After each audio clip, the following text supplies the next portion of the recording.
Efendim Geniş Açı'dan hepinize merhabalar. Geniş Açı'da yeni bir konu ve konukla karşınızdayız. Bugün Türk siyasetinin karaoğlanı eski başbakanlarımızdan Sayın Bülent Ecevit'i anacağız ve konuşacağız. Değerli konuğum emekli öğretmen yazar, Demokratik Sol Parti eski il başkanlarından Sayın Özkan Fidan'la. Sayın Fidan hoş geldiniz. Hoş bulduk Ömer Bey. Programın girişinde sanırım Sayın Ecevit'le ilgili yıl dönümü olması münasebetiyle söyleyecekleriniz vardır. Öncelikle onları almak isterim. Sonra hem siyaseten hem de Türk toplumu açısından Bülent Ecevit ne ifade ediyor onu konuşmaya çalışacağız. Buyurun neler söylersiniz? Biliyorsunuz dün 5 Kasım Bülent Ecevit'in ölüm yıl dönümüydü. 9 yıl oldu aramızdan ayrılalı. 9 yıl önce 5 Kasım 2006 tarihinde Genel Merkez beni Bursa'da miting için İstanbul 2 eski milletvekili Hüseyin Mert ve Ahmet Güzel'le görevlendirmişti. Bursa İl Örgütü de bizi 3 ilçede görevlendirdi. O gün bir hafta çalıştık Bursa'da. Şehre Küstü Meydanı diye Bursa'nın bir meydanı var. Orada miting yapıyoruz. Zeki Sezer Genel Başkan. Ama müthiş bir kar yağdı o gün. Bizim miting çalışmalarımızın verimini yansıtmadı kalabalık olarak. Zeki Bey'i uğurladık. Ben de akşam otobüse bindim. Denizli'ye geliyorum. Sabahleyin beni uyandırdılar. O gece 6 Kasım 2009, 5 Kasım 2009 gecesi saat 22'de Ecevit'i kaybetmişiz. Sabah hemen partiye geldim. Bir taziye defter açtık. Şok olduk. Zaten bekleniyordu biliyorsunuz Gata'da idi. Biz Ecevit'in her an aramızdan ayrılabileceğini düşünürken onun tırnak içinde söylüyorum hastalandırıldığı düşüncesindeydik. Yani Ecevit hasta olmadı, hastalandırıldı. Bunu nereden çıkarıyoruz? Biliyorsunuz bu Özbilgi'nin Danıştay cinayetiyle ilgili onun cenaze törenine katılmış ve orada bayağı rahatsızlığı üst düzeye çıkmıştı Ecevit'in. Ve Başkent Üniversitesi Hastanesi'ne götürülmüştü. Orada bir süre tedavisine devam edildi. Sonra evine getirildi. Bildiğimiz ve okuduğumuz kadarıyla Bülent Ecevit yatakta ve korselerle dolaşıyor. Ara sıra bahçeye çıkıyor. Ama ne zaman ki ilgili hastaneden doktorlar evine gelip muayeneye gireceğinde Ecevit yatağa yatırılıyor. Yani hasta vaziyeti aldırılıyor bir yerde. Daha sonra siyasi gelişmeler hızlandı. Biliyorsunuz koalisyon vardı. Sayın Bahçeli herkes bilir. Kendisi de söylemiştir. Bülent Ecevit'e, başbakana karşı gayet nazik ve onurlu davranmış. Anlayışla karşılamış. Hatta Ecevit'in hastalığına ilişkin bir rapor, iş göremez raporu Mesut Yılmaz ve birkaç generalin hastaneyle de ilişkiye geçerek Bülent Ecevit Başbakan hakkında iş göremez raporu alınacaklar. Ve Hüsamettin Özkan'la birkaç general de kurulabilecek hükümetin dizaynı içindeydiler. Bu arada Rahşan Ecevit durumu fark ediyor. Çünkü o da en az kocası kadar siyasetten anlayan, hatta örgütü elinde tutan bir kimliğe sahipti. Kocasını yani başbakanı Başkent Üniversitesi Hastanesi'nden alarak Gata'ya getiriyor. Ve Gata'da Ecevit'in iyileşme süreci başlıyordu. Bu aşamada şöyle bir şey oldu. Belki unutulmuş olabilir ama hafızalarda vardır. Başkent Üniversitesi Hastanesi ile Hürriyet Gazetesi arasında bir dava söz konusu oldu. Hürriyet Gazetesi demin anlattığım noktalarda Ecevit'in yanlış tedavi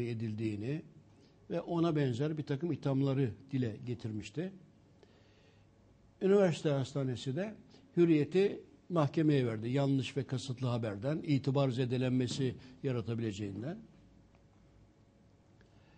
Mahkeme dava görülüyor. Hürriyet gazetesinin talebi üzerine mahkeme hastaneden Bülent Ecevit'in raporunu istiyor.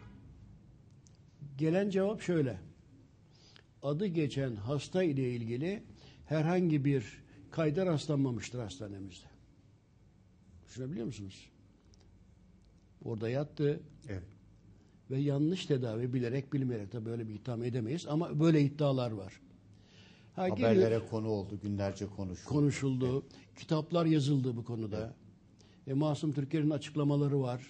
Ama bizim kanımız, yani buraya nereden geliyorum? Hastalandırıldı kavramından buraya geliyorum. Bizde böyle bir izlenim hala daha var.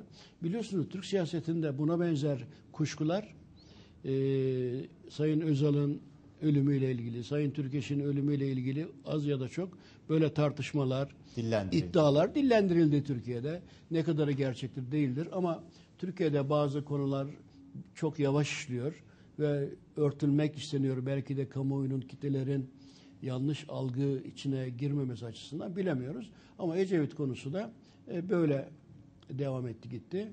Ve işte 2006 yılında da Ecevit'i kaybettik.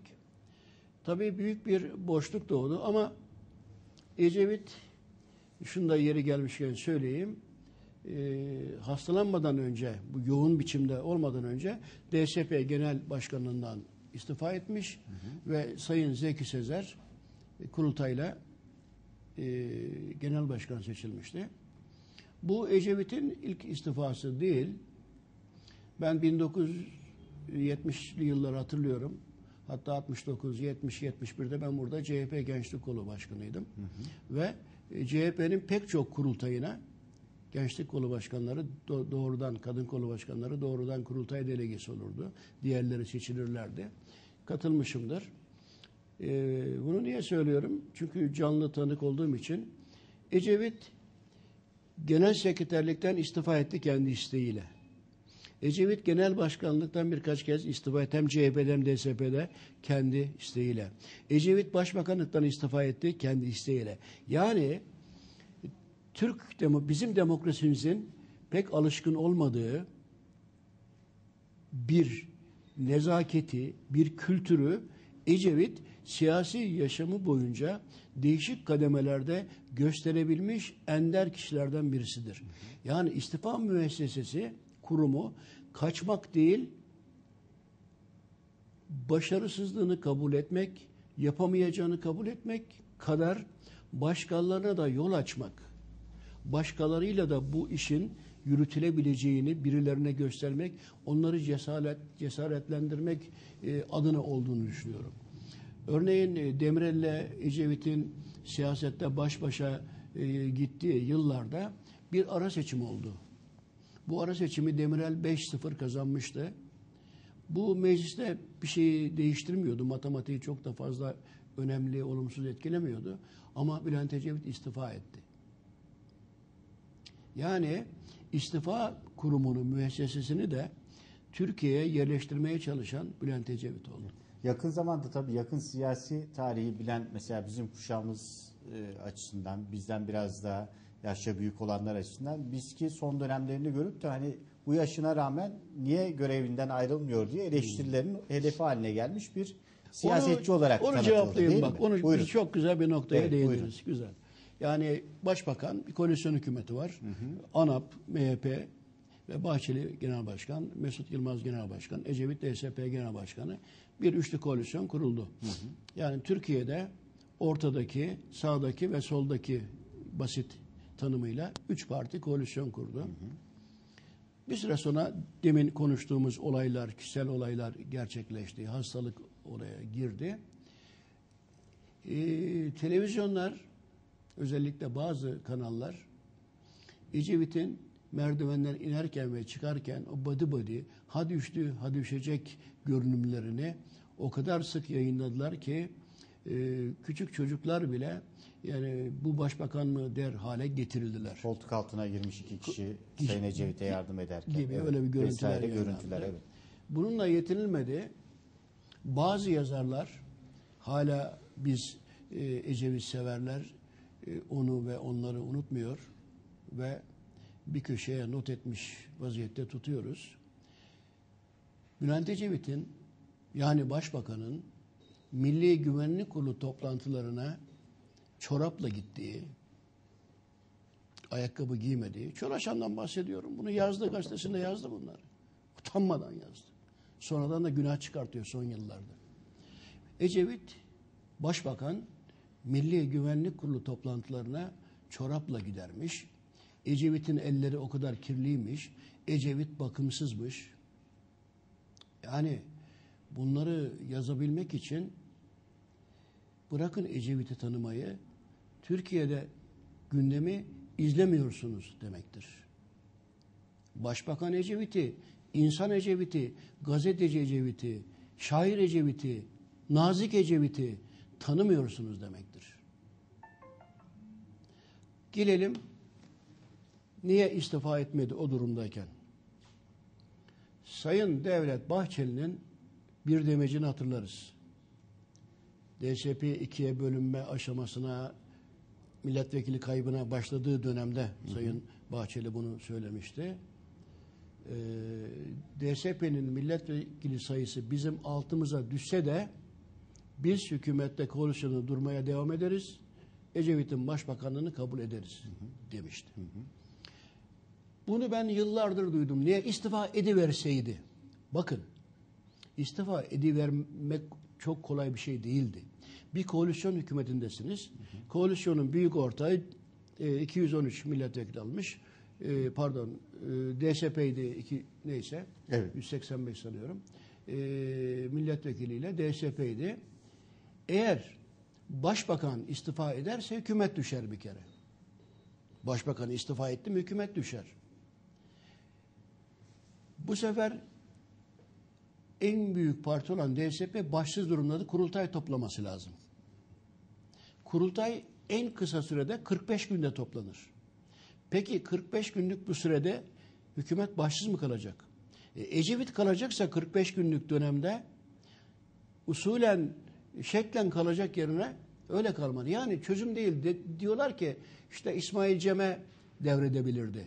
Bu şirket değil ki yönetim kurulu kararıyla başbakanlık ondan bunu alınsın, devredilsin. Bunun olanağı yoktu. Ecevit'in ayrılması siyaseten de, matematik olarak da, usulen de mümkün değildi. O zaman Ecevit istifa ederse ne olacaktı? Cumhurbaşkanı ikinci en çok oyu alan partinin genel başkanı hükümeti kurma görevini vermeyecek miydi? Verecekti. O zaman da sanıyorum başsız bir DSP dışarıda kalacaktı. MHP ile zaten ANAP'ın hükümet kurması çok zordu. Sayısı da yetmiyordu. Dışarıdaki partide üçü toplasalar gene yetmiyordu. Yani bunu söyleyen insanların matematikten ve siyasetten anlayamadıklarını ben düşünüyorum. Olacak bir şey yoktu o zaman. Ecevit'le devam edilecekti. Evet. Tabii bir de yaş olgusunun bu tip durumlarda öne sürülmesi bence hatadır. Yani Ecevit 98'de 50 yaşında değildi. 60 yaşında değildi. Yani o da hiç tabanı yere basmayan bir görüş, iddia yani. evet. Şimdi 32 yaşında milletvekili seçilmiş bir isimden bahsediyoruz aynı zamanda, değil mi? Yine genç yaşta Çalışma Bakanı olmuş. Evet. Bir siyasiden bahsediyoruz. Evet. O yıllara geri gittiğimizde sizce Türk siyasi hayatında Bülent Ecevit'i Karaoğlan yapan unsur neydi? Evet. Temel özellikleri bakımından bakacak olursak topluma verdiği mesaj. Evet.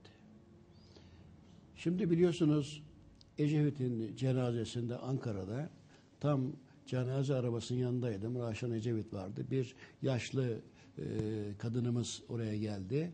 Ondan öğrendik ki Karaoğlan adını ilk söyleyen doğulu bir yurttaşımız, bir ablamız, bir kardeşimiz oymuş.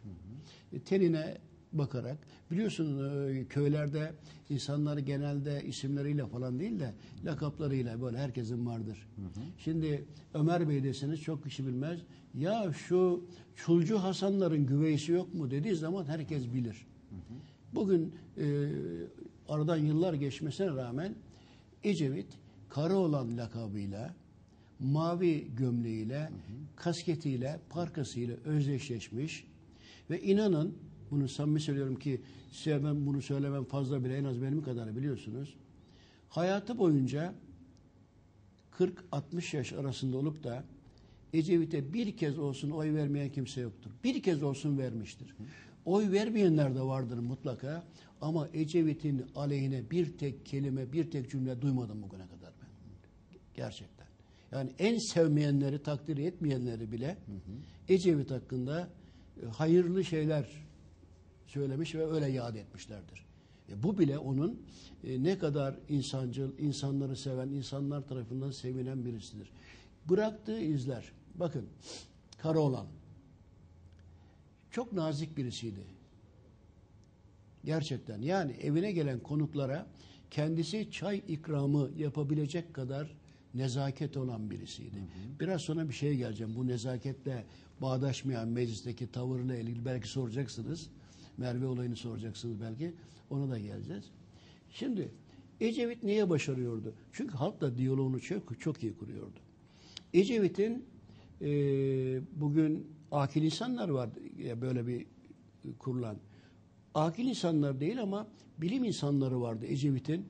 Yani bugün Türkiye'nin profesörleri, bilim adamları, gazetecileri ta o zamanlar CHP döneminde Ecevit'in böyle bir 30-40 kişiden oluşan doçent, profesör, bilim adamı, siyaset adamı, gazeteci, yazarlar da bunlarla bazen topluca, bazen bölüm bölüm toplanır, onların görüşlerini alır, onlara görev verir, araştırmalarını ister, rapor isterdi. Böyle çalışan birisi. Antalya'da bir miting var. CHP'nin mitingi. Yıllar öncesinde. CHP'nin diyorum genel başkanken. Kalabalık, biz de buradan gitmiştik. Bir grup, miting alanından bir grup, halklara özgürlük diye bağırıyor. O arada polisler de onlara doğru bir çember oluşturmak, baskı yapmak, kaba davranmak istiyorlar. Ecevit önce kürsüden polislere sesleniyor. Ecevit şöyleydi. Bütün seçim mitingleri toplum bittikten sonra tanık olma ilk şey polise, güvenlik kuvvetlerine teşekkür etmek olur. Gerçekten. Dedi ki arkadaşlar lütfen, gençler dedi, ben sizin bunu düşünmenizi, bağırmanızı, elde etmeniz için her türlü demokratik hakları size veriyorum, vereceğim. Ama CHP'nin benim mitingimde bunları bağıramazsınız. Bunları konuşabilirsiniz ama yeri burası değil. Bu demokrat bir tavırdır. Alın bunu, yok. Bunları etkisiz hale getirin, yok. Ecevit'i Ecevit yapan, Karaoğlan yapan nedenlerden birisi. Gelelim. 1973 seçimlerinde Bülent Ecevit oyların %33.29'unu aldı. 185 milletvekili çıkardı. Solun birinci partisi. %33.29. 1977'de %41,39 oy aldı. 213 milletvekili çıkardı. Şimdi diyorlar ki Ecevit hala konuşuluyor. %42 denir artık yuvarlak. %41-39. Yani bir ramak kaldı tek başına iktidara. Nasıl hükümet kurdu onlar da herkes biliyor artık, biliniyor. Ondan sonra CHP bu oyları hiç görmedi. Buna yaklaşan bir oy oranını dahi görmedi.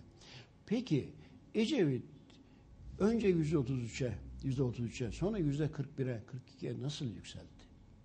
Veya CHP bu noktalara nasıl geldi? Bir kere bir ninem vardı benim.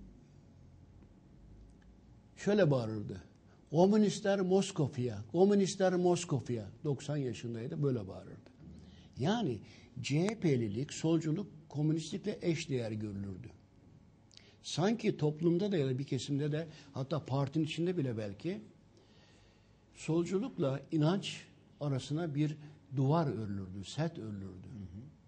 Ecevit yıllardır kullanılan, hala kullanılan ve o mütedeyyin yurttaşlarımızı, inancı tam yurttaşlarımızı da sola, sosyal demokrasiye, demokratik soluna gelmelerinin yolunu açan bir slogan. Ama inanç sadece slogan değil, yani bağırmak değil. İnançlara saygılı laiklik. Laiklik dinsizlik demektir işten de bugüne kadar, o güne kadar. Laiklik dinsizliktir. Ecevit kendisine ve partisine gelemeyen o insanların önündeki o perdeyi, o duvarı kaldırmanın yolu inançlı insanların inancına saygı göstermek olduğunu, onlarla anlaşabileceğini, bütünleşebileceğini göstererek inançlara saygılı laiklik. Bu bir. Bir de bizim gene Ecevit'in sözü vardır. Bizim iki gücümüz vardır. Biri hak, biri halk. Biz bunu sürekli kullanırız. Dergimiz vardır. Sağ köşede yazar. Bizim iki gücümüz vardır. Biri hak, biri halk. Yani toplumun nabzını okuyabilen, onun yüreğine girebilen, iletişim sağlayabilen, zaten Karayağız derler. Yani Ecevit tip olarak, renk olarak bile halka uzak birisi değildi yani. O yanık ve gevrek sesiyle de, insancıllığıyla, sevecenliği de, işte bunları bir araya getirdiğimiz zaman artı nasıl olmasın ki toprak işleyenin su kullananın dedi.